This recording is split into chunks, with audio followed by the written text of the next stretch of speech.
But sooner or later he sees you. Not just who you are, but who you wish to be. His eye bores a hole, and the rest of him slithers in. For a while, he even makes you believe that his power has become yours. Irresistible power that makes every desire's fulfillment seem inevitable. An ocean of color against which everything else feels forever thereafter. A dull gray.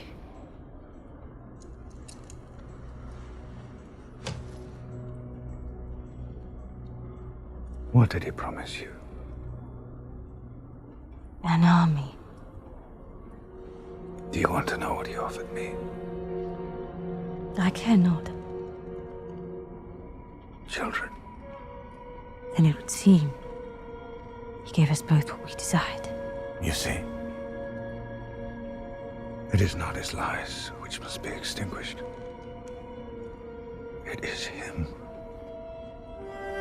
And I can help you do it.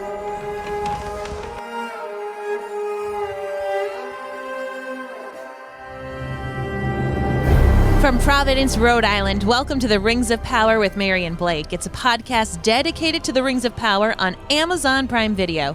So sit back, relax, let's chat the glory of the Second Age.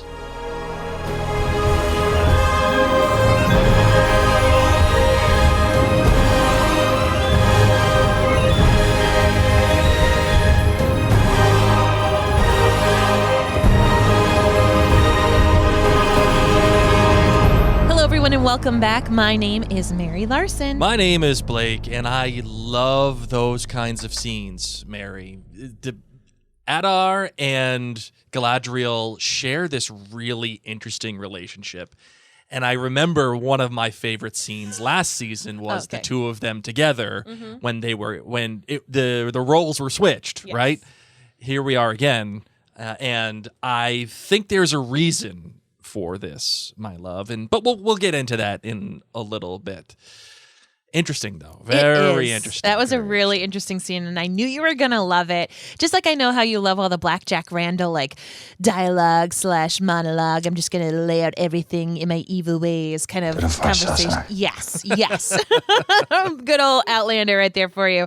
Well, everybody, Blake and I are going to be having a very busy season, and in addition to wrapping up our coverage with the Rings of Power, Outlander is coming back, and if you have not watched Outlander, but you enjoy the music of Bear McCreary, all right? So I'm talking to all you Rings of Power friends who haven't yet watched Outlander. I'm here to tell you, Outlander is Bear McCreary's, like, first big love fest baby. Rings of Power. Okay, fine. Battlestar Galactica. With me. All right, fair. If you have enjoyed this soundtrack, you will enjoy the Outlander soundtrack. I think that's very fair to say. Would you? Yes, I would agree with that. There are many, many commonalities, and so I'm here just to make a plug, but also we are going to be covering that show. So if you are a fan of Outlander, stay tuned for that. You can keep up with everything we're doing by heading onto our social media outlets. You can also go to our Facebook group, just search Mary and Blake. And of course, you can always just go to maryandblake.com to see all the latest episodes. All right, let's get into the show. I was going to say, though, Mary, just never besmirch the good name of Battlestar Galactica. No, I wasn't besmirching it. I know, I'm just... So say we all. Okay, all right. Bear McCreary's got such a hold on this household. We were even watching Godzilla this morning. Didn't he do that? That's true, yeah, he did.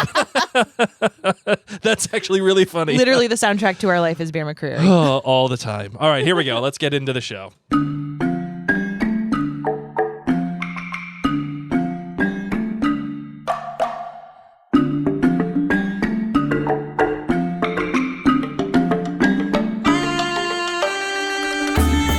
As a little mini plot recap, this is what I got going on for you. Episode 6 titled, Where Is He? Celebrimbor. Oh, bless his heart. Oh. Okay? Like, Things ain't going well for him. Just that sweet, that Southern phrase. Yeah. We're not from the South, but from what we understand, bless his heart is like not really meaning bless his heart, but kind of. It's like, Oh, I feel sorry for him. Yes, Bless it is the his little heart. collective awe for him because he's just not doing well. And if we're not getting that right, ladies and gents, for you nerds that are in the South, Yeah. please feel free to make fun of us. Because we're from the North, so we don't really know what's going We on. would just tell you, oh, dude, you suck. We're like people from the Southlands being like, oh, yeah, that's how it is in Numenor. yeah, right? We know those fancy people. Over there, he's smoking our ciggies. He's trying his best to make these rings. He's getting really frustrated, and Annatar is not making it better because he's just bippity boppity booing his brain all over the place and, not letting him know what's going on, and he's getting all upset. Anyway, Adar hangs out with Galadriel. We get to hear what's going on. He kind of tricks her a little bit, and he's really pumped because he's got his super duper army, and there's no Mithril coming, but then there is some weird Mithril coming. I don't know what's going on there. A sea monster? Is it the same sea monster? Tries to check out the queen, says, you know what, you shall live. And everyone in friggin' Numenor was one side. Now they're team queen again. Faithful. You know what? The faithful need to be named unfaithful because they flip-flop with the tide. I can't stand it.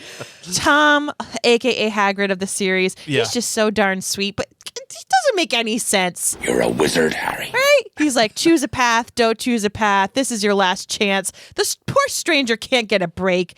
And Poppy and Nori are hanging out, playing with a dead snake, talking deep stuff. Yeah, there's a lot happening. There's a with lot that of weird snake. stuff going on. What is going on? It wasn't even a dead snake, by the way. What? It was a real snake. Anyway.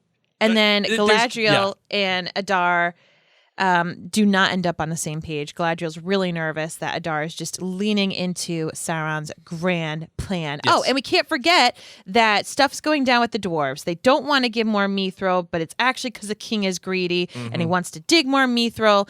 And baby Durin and his wife do some crazy stuff. Okay? That's what happens in episode 6. Where is he? Okay. Yeah, Mary, there's a lot happening in this episode. And in some cases, I think that's great. Oh, yeah, and some Arondir's in this cases, episode. Arondir. Yeah, and I think this is a stylistic thing that we definitely have to talk about in terms of how they crafted this episode. But we'll get there, I think, in a little bit. So, all right, this was entitled Where Is He? The director was Sanaa Hamri. You should know that name by now because she has directed many episodes of this season. And the writer, Mary, and this is another thing that I wanted to mention to you, was Justin Doble, which you should absolutely know because he wrote some of the better episodes of season 1, 106 Udun, 105 Partings, and 103 Adar. So, Mary, I think it's not a coincidence. It ain't a coinky-dink, Marvin, that I really liked this. That I really liked the scene between Adar and Galadriel because it was, in fact, Justin Doble who wrote the one prior to in last season. So, definitely not a surprise there. Okay. All right, so your rings rating. How many rings are you giving this episode? I'm going to give this episode a 4.85. Okay. All right, fair enough. For me, I'm giving it, I wrote down here 4.68, but the more that I think about it and the more that I think about like what went down with Disa and Durin and how this episode is very much all over the place, I'm going to go with a 4.62. Oh, Blake. Because it's a lot. Some of it is really good. Some of it's like, it's meant to feel like a lot. Things are picking up, man. Yeah, and you can see how it was crafted, right? Like you can see you're supposed to feel frantic. Yeah, and you can see how all of the storylines are going to start colliding, especially with the Arondir and how he's outside of Eregion. But, and I'll say this too, it's starting to happen a lot sooner than it happened in season 1, which is great. I think that's the right thing to do. So, Great. All right, you're GBG, you're good, you're bad, and you're great. Oh, my good. I'm just giving it to Arondir. I don't know if this guy's long for this world. I hope so, but he's just so awesome with everything that he does, all of his moves. I'm loving him. My bad. Poppy Sneak. Yeah. Okay? Why is she holding a snake? I thought it was a snake carcass. Why is this even happening? It is so gross, so distracting. I appreciate that they're like extracting the venom. Maybe they're doing it for little, weapons. For academic purposes. For academic purposes. You're a wizard, Harry. Silly. But like, come on. You're kissing. You're talking about, did you eat lizard for breakfast? Like, can you just stop with anything reptilian? It's taking me out of whatever mood. I don't find hobbits necessarily the attractive bunch. Not normally, okay? Even though I think I'm part hobbit and I do have a soft spot for Sam Gamgee, that would be like my boo. But you're not into dating them. Not into snake hold and lizard licking. They're fully friend zone. You know what? I'm not into stores. Yeah, That's what it is. I'm more of a hobbit. If I had to like marry a hobbit, it would be a hobbit, not a store. Okay? The stores need to calm down with all their lizard talk. It is changing the mood. But so that is why I'm There's a kiss happening with this deadly snake that they said, oh yeah, this venom's deadly. We're collecting it though. And they're kissing with the snake, mouth open, in hand, that's alive. What are we doing? What are we doing? I don't even know. That might even know. That might be a tool bag move. Oh, it's close to a tool bag move. And let's see. My great for this episode is the scene when Annatar does that whole thing to Celebrimbor, and it's like a dreamlike stance. And my favorite part about it is that the Sauron theme is sung in that scene when it's all happening. Mm-hmm. And the only time things are really sung is in Elvish or in the Dwarf land. Like the Sauron theme isn't usually is often played, but this was sung almost like in a way that kind of an elfy voice. Mm-hmm. And it's because Annatar is pretending to be, from the Valinor. Sure, right. So I just thought it was a really neat thing that not only visually was it amazing, but just the musicality of it. Once again, Bear McCreary for the win. I just loved that scene. So for me, Marvin, my good was the scene between Baby Durin and Daddy Durin. Mm-hmm. I really liked that scene because it feels like what? Whenever there's a daddy issue scene, it's your favorite. That's true. It's a good point. Yeah, as always, it's a Mary and Blake media commandment. Really, it's more of a Blake commandment. Yeah. As long as there's daddy issues and synth music, I'm in. No matter what, I'm in. As far as this scene goes, I really liked it because it shows how not only is the ring corrupting Daddy Durin, but also Baby Durin is seeing how he has to maneuver outside of his dad. And also, at the same time, we have Daddy Durin interacting with Sauron. And when he denies... Annatar. Yeah, sure. When he denies the Mithril, Annatar looks over into the fire and sees an image of the Balrog come out of the fire. Mm-hmm. Thought that was so cool. It could be a little on the nose, and I'm happy to admit that. But because sometimes you're not into that. No, I'm not. But I am into flashy. I love flashy. So if it's on the nose but fire, so it's flashy, you're good. Now, What did you take that as? I took it as a doorbell. I took it as, excuse me. Yeah. You can come out now.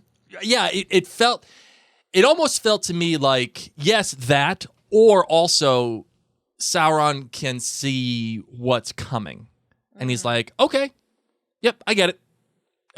And maybe he knows how to manipulate. Yeah, like he knows something is coming. And I think either he knows how to manipulate it or he knows he has that in his back pocket. Mm-hmm.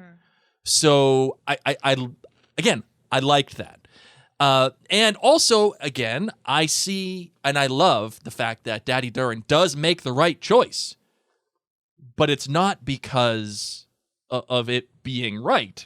It's because he wants to get more out of it. It's greed. Yeah. It's greed. And it feels... I remember in The Hobbit how they had they talked about the dragon disease or whatever it was. Mm-hmm.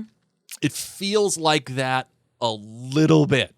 But obviously it's because of the ring. Another thing that happens in this later on in the scene is Daddy Durin gives Baby Durin a wallop, right? And he puts him up against the wall, like sends him flying. There's a similar scene that happens later on with Celebrimbor and Annatar. Celebrimbor pushes Annatar into the wall. And it's all because of Annatar's magic. And I like how those two things rhyme with each other. My bad. I'm really not feeling Tom Bombadil at Stop all. it! I'm not. You dislike Tom Bombadil more than you dislike the Reptile makeout session? No. The Reptile makeout session was aggressively Then bad. how is that not your bad? And poor little Tom, okay? He's been around since the dawn of time. Leave him alone. The thing I don't like about it is that it felt just between him and not Gandalf, it feels a little too Empire Strikes Back to me. It's like, oh, you can't go because you have training to do here, and if you leave, things are going to fall apart, and you're going to fail, and they're going to die. But you didn't have a problem with it when it was in Star Wars? No, because that was Star Wars. You know what came first, right? You know what series actually came first? It doesn't matter. Okay. It doesn't Yeah, matter. it does. First of all, Star Wars did it better, number one. Number two, this all just feels a little too derivative. So I'm just saying that was my bad. But my great is obviously the stuff with Adar and Galadriel. That is why I played it at the top of our episode.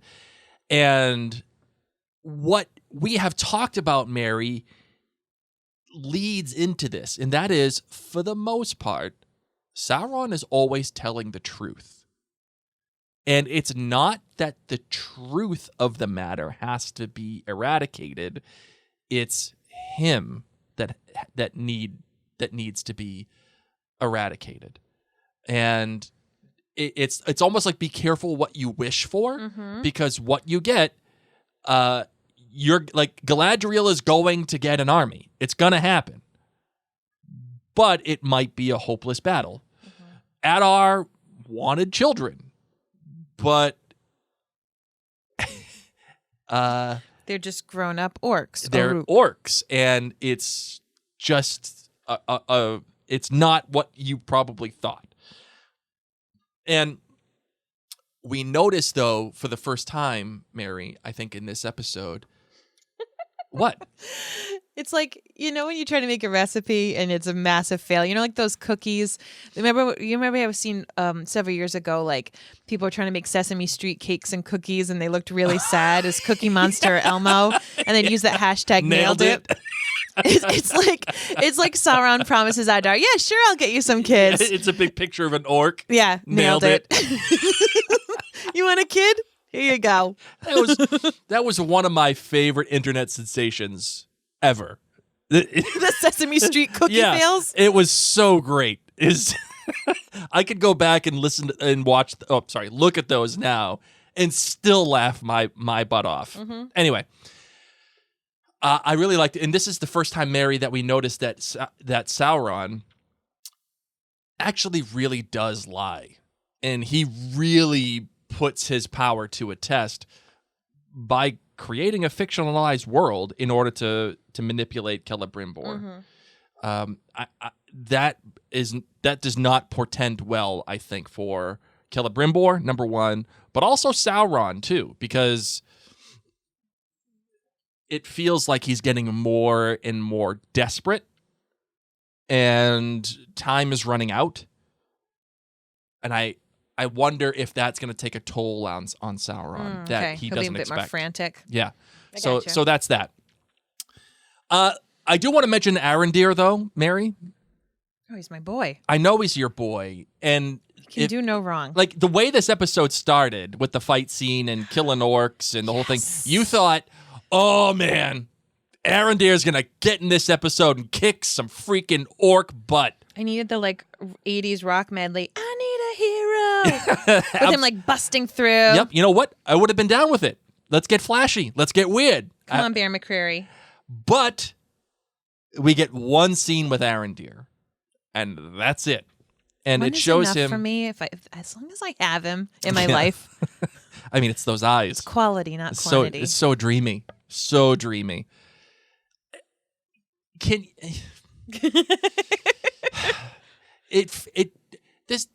this episode, Mary, you have to admit, it's a lot. Listen, I have ADHD. It was great. It was great. Loved it. I'm here for all of it. Can we get to some of the crazy stuff? Sure, yeah, go ahead. All right. Let's talk about the magic of music. Singing with bats flying out of places. I don't care. This is corny. Yeah. But guess what? The fourth time I watched this episode. It was angry singing, too. It was such angry singing. And what I love is how much singing is interwoven in the dwarven culture. Sure. Okay, think about The Hobbit. Yep. Think about the Misty Mountain song that goes on for flipping ever in the movie, even in the book. Worst scene in movie history. No, only to you. No. But in the books, okay, so Blake, listen, you haven't had Lord of the Rings in your life as long as it has been in mine, So and as bad. long as it's going to be in your son's life. Just Your son knows that staring song. off in the distance. Your son knows that song inside and out, sings it in a dwarvish kind of accent and everything. At least that's what Bilbo Baggins hates. They're doing things, and I loved that. But I'm just saying that I love that singing is interwoven Yes. in the Tolkien universe, especially in the Dwarven land. Like they are just always flipping singing songs forever. Mm-hmm. But it's so important that it helps them find, safe ways to get light. Mm-hmm. It helps Disa almost as like a weapon, as a tool in this moment. So yes, kind of corny and yet so freaking cool. Sure. So cool. If you really think about how many times these dwarves have been singing in this universe, Yep. telling you, I absolutely love it. they don't need a bat signal. They just got Disa to sing. Yes. That's all they need. So King Durin tells Annatar, no, I'm not giving you my Mithril. Like you Right. said, I want actually more. He tells baby Durin, there's a war coming. We're going to be like the richest people ever. Mm-hmm. But then at the end of the episode, Annatar does have special Mithril. He said that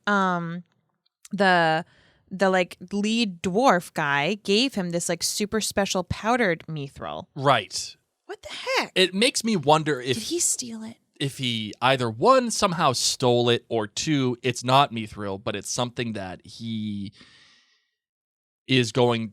It makes me wonder if he has found something else that he can use that will like. Remember how I said, Mary?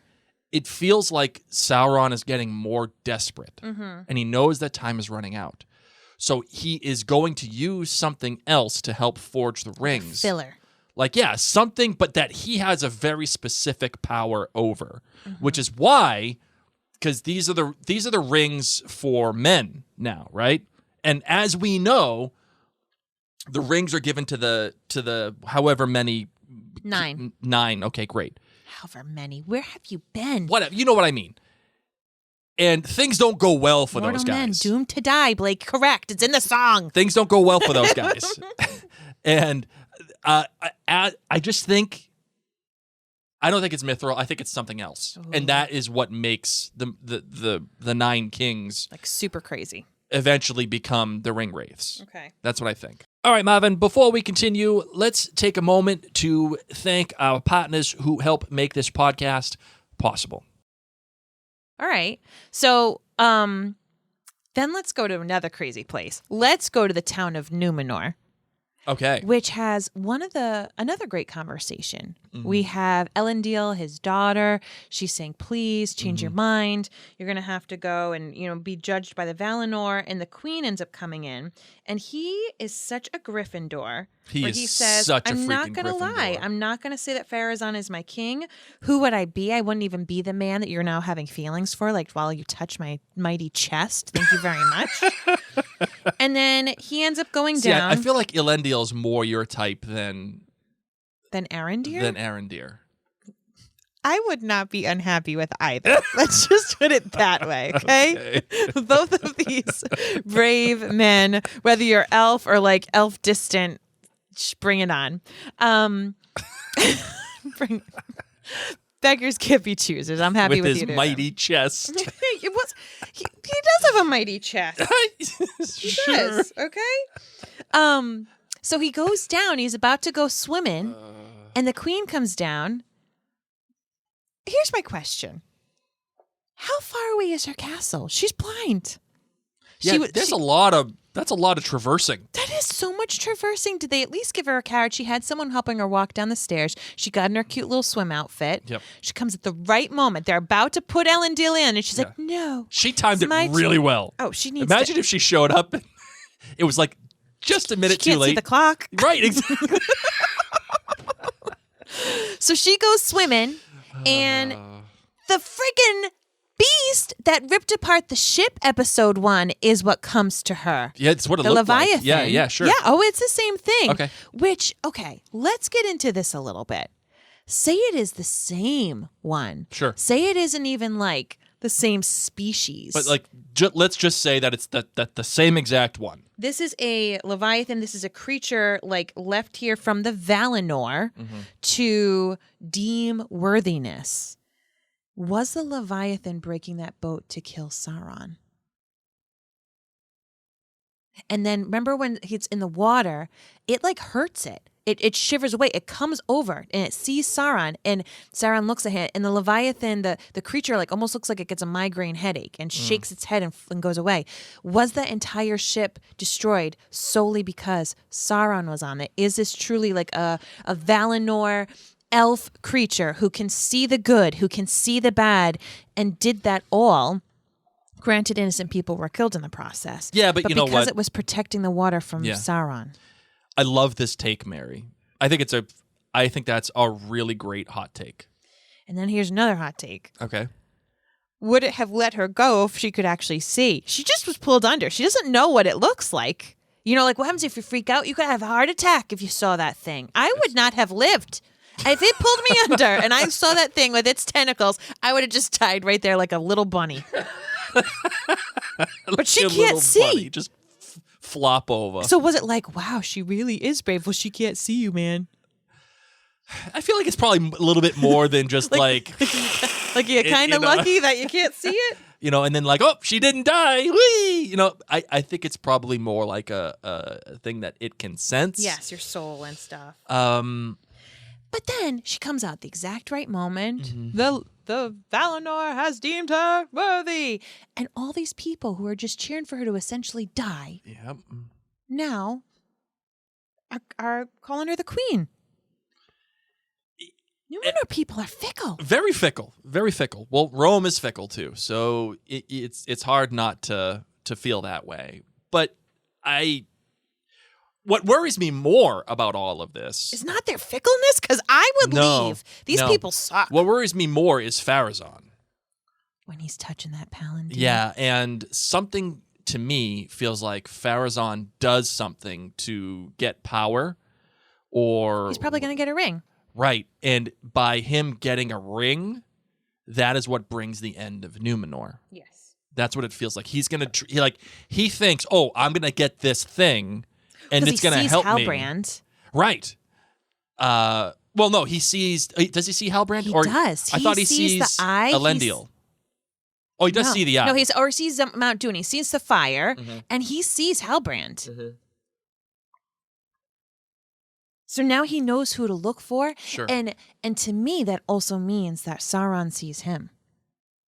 That like when Sauron's eyes turned, I took it as he now sees you. Sure. Speaking of that, by the way, though, Mary, there's a lot of cool... Again, this is like nerd stuff, and I feel like... Blake, this is a show about the prequel of The Lord of the Rings.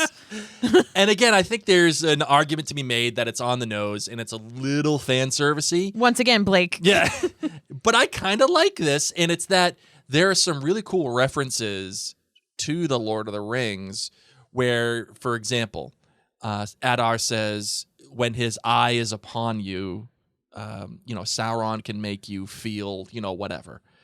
And that's a cool reference to, Lord of the... But, like, the eye of Sauron. Well, even think every time Frodo slips on the ring, you hear, I see. Yeah, right. It's... And I like how Adar references that without even really knowing that Sauron becomes an eye. Also, there is Annatar saying when... something where it was like, what did he say? It was something a little bit more precious when he's talking about he's talking about the rings. Yeah. He's saying that, the previous works will barely be thought of and barely be spoken of. Right.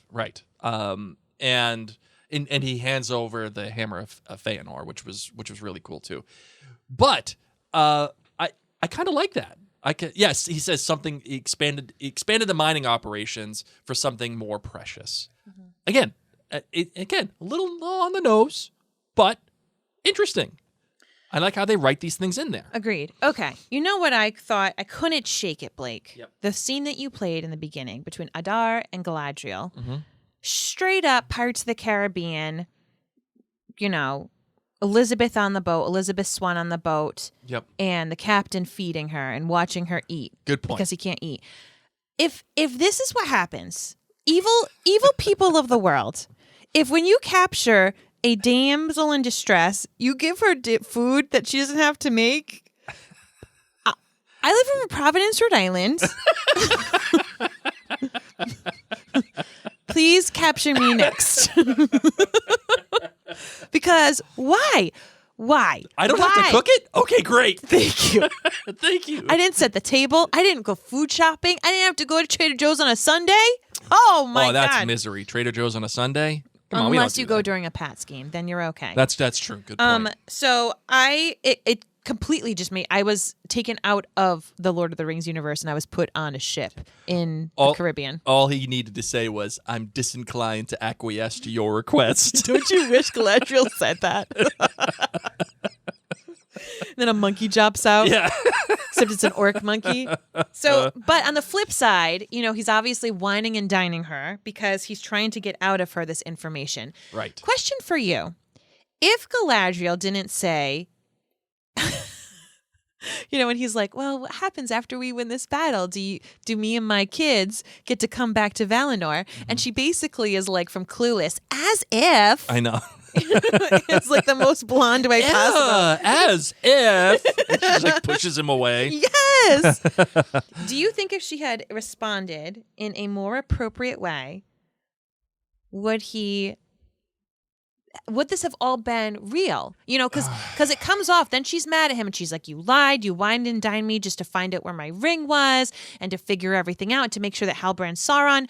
Do you think that had she been like, yeah, you can come back, we're teamies in this, then he would have been like, great. Like, it was a win-win is what I'm saying. I think in Adar's mind, I don't think he did this the whole time just to double cross her and to totally trick her. I think it's like, if she wants to be my teammate, great. If she doesn't want to be my teammate, but I trick her, great. What are your thoughts? Oh, man. Would Adar been her teammate? If she didn't, as if. I think that's a great question, Mary. She didn't yuck his yum. I don't think I know enough to make an accurate decision. Big, however. Huge, however. I do believe that Adar is specifically and solely interested in making sure that the orcs are able to live and have their own world and treat them as his kids. So if I'm going to lean one way, it's going to be, I'll say that if Galadriel was just a little bit more accepting, there would probably be a tighter pact. I would agree. I have hope and faith in him. But can you blame her for denying him though, giving him the as if? Can I blame her? Yes, I can blame her. I think she's a snob. I think elves are snobs, except Elrond, but he's not even full elf, and Arondir gets a get-out-of-jail-free pass with whatever he does in his entire life. It's just those dreamy eyes. Yeah, no, I think that she's a complete snob. I think that most elves are snobs. Okay, fair enough.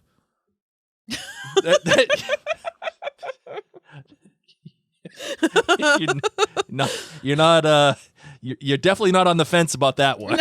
No. That's a pretty strong take. But that's really what I think. I think that I would dare say Mary's tank bunkered. I take bunkered on that one. Oh yeah. Oh, I hate most of the elves. Like, I really don't think it'd be a problem.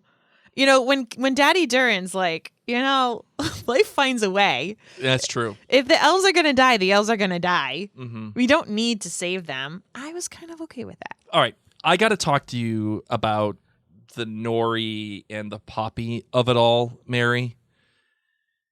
I just want to say that this relationship between Poppy and this Nobody. This His name is Nobody. yeah, Like, this Scrabini. he's not a Scrabini. He His is name's such Nobody. a Scrabine. Oh my God. If he is such a Scrabine, look at his hair. Like, he's a disaster. Blake, he has been picked on his whole life. Leave this poor little lizard-eating man alone. Nori should absolutely be singing No Scrubs. I am fine with Nobody. I'm not. Okay. This feels... You know what nobody's not going to do? What? Nobody's not going to cheat on Poppy. Nobody's going to take care of her. Nobody is going to make her pizza on Friday nights. Nobody's going to have a D&D club and not be blowing off all their money. Nobody's going to be a great dad. Nobody's not going to be like, oh, I have to, But he's gonna sleep. He's not going to sleep in. He's not going to be a schlep. He is not a scrub. He just has a unique choice of He's hair. going to need his ear medicine taken care of. Who cares? Where's my ear medicine? Like, I have a double ear infection right now. Stop picking on me. He was the kid in school that ate the eraser. That's what he is. And a lot of those kids did just fine. This is true. It's true.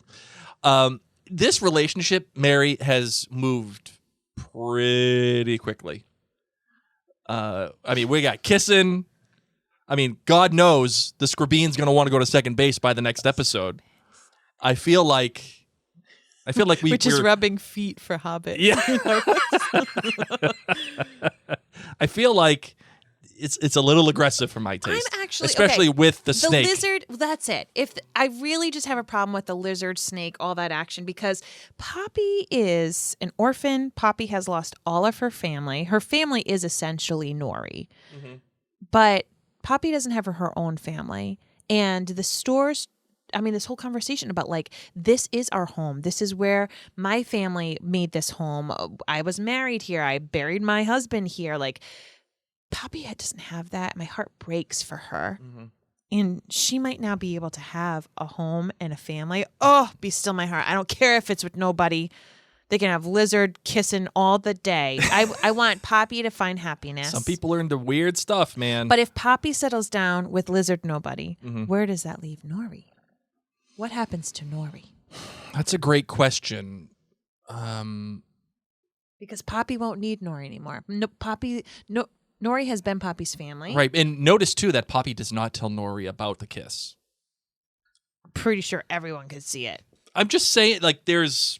And I feel like the stores are a gossiping bunch. Yes, I would agree with that one, too. Just like the Harfoots. Yeah. I feel like they thrive on gossip. Yes. Like, their first subscription was to People magazine, like, or to those rags. Like, absolutely. Or like when the E channel came out. I love how you're acting like you don't have all of these growing up. Oh, no. I can make the joke because that was me. Okay. That was totally me. Us Weekly? Oh, that was a mainstay in House Larson. A thing I need to bring up. The elves, can we go back to Celebrimbor? Sure. Sorry. We're talking about this stuff that I had like a big point I wanted to bring up. So Annatar is hanging out with Celebrimbor. He bippity-boppity boos him to think that everything's okay. Mm-hmm.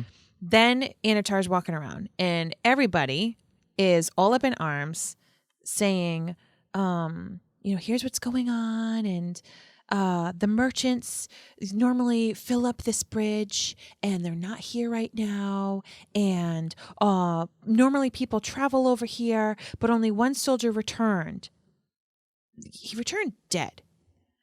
My question is, Elves, why are you burying the lead? Why didn't you first come up and say a dead guy washed ashore? Yeah, with writing on him. Can't Why read it. are you like, oh no, the traffic over the bridge has been different. There's usually merchants and loads of people here. And then we sent out soldiers and only one returned.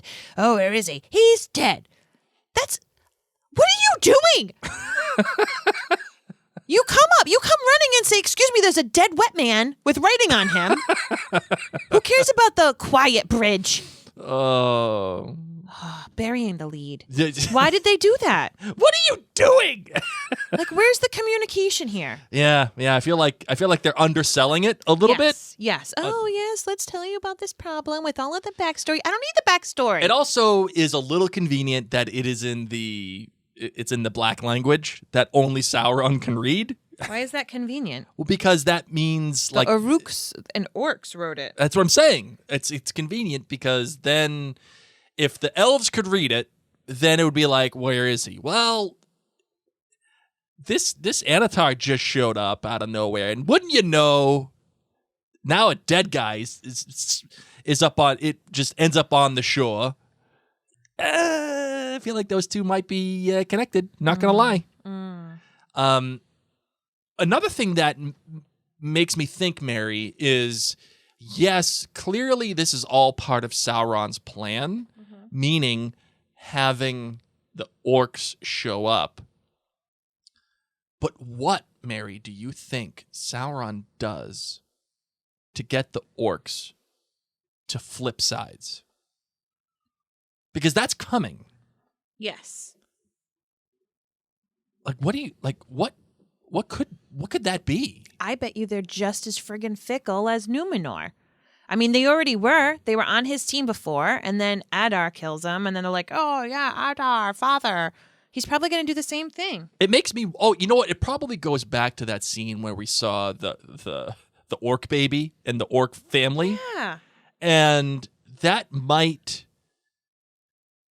I don't think that was in there for funsies. No. Like. It might it's show. Probably that orc. It's probably going to be that orc that does it. Yeah. Because now we've kind of personalized and humanized that orc, and that he has desires for his family. Would it be orcized instead of humanized? Yes. But that's it. That's who it's going to be. It's going to be him. He's going to be the one that has to turn on Sauron, just like the Numenor people turned. Do you think that orc? Oh. Here's something that's cool. He probably kills Adar. That's what I was just going to say. Yeah. Do you think he kills Adar the same way that Adar killed Sauron? I don't think he's going to do it with a crown. No, but like, you know what I mean? Like, there's going to be a situation where... A whole bunch of them stab him? Yeah. Maybe. Oh, very... Probably. Sauron would totally be into that. And you know what, too? Also, there's this very Shakespearean monologue that Celebrimbor has in... About the Mithril? About the Mithril and about the rings, and it's at the beginning of the episode. Mm-hmm. I wonder if there is like this kind of Shakespearean tinge to the rest of this, and if, because Shakespeare also wrote Julius Caesar, right? So I wonder if there is a scene where all the orcs get together and kill... I mean, it's already happened with Sauron, but I wonder if there is a scene where they all get together and kill Adar the same way that Caesar was killed in the Senate. Interesting. Very interesting. All right, Marvin, you got anything else you want to say about this episode? No, that's pretty much it. All right, cool. Let's close this bad boy out, shall we? We shall. Let's do it.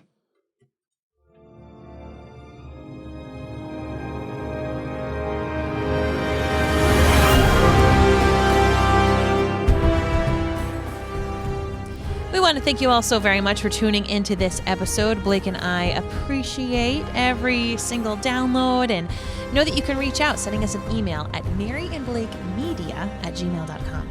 And of course, if you want to help support what Mary and I do, there's a couple of things that you can do. One, you can go to jointhenerdclan.com and become a member there, get all this cool extra perks, especially for the holiday season. We'll be sending out gifts to all of the members, as we always do, at jointhenerdclan.com. Plus, you get other benefits too, like Blake's Book Club or knee-jerk reactions, so on and so forth. Another way that you can help support Mary and I, and you don't have to spend any money whatsoever, is just write a written review and give us a rating on Apple Podcasts. And to be honest, that's one of the best ways you can support us, because that does help give other potential listeners insight into the podcast and what that looks like and how people are enjoying the show, and potentially help grow the show as well. So That's right. Check us out, maryandblake.com. If you want to get in touch, please do so. Just hit the little contact button at Mary and Blake. And I think that's all we got there, kiddo. Oh, thank you very much if you're listening to this in live time. Thank you very much for your patience. Mary and I are going to get back to recording this, I think, fairly quickly, as now Outlander season is upon us. And just, again, thank you for your patience and your grace while we took a little bit of a break there during the season of The Rings of Power. But if you're listening to this in the future, like, yeah, dude, I don't know. What the hell are you talking about? It is what it is. All right, everybody. My name's Mary. My name is Blake. Namarie. You said it. Good job. Yeah. Because you refused to say it last time. I did.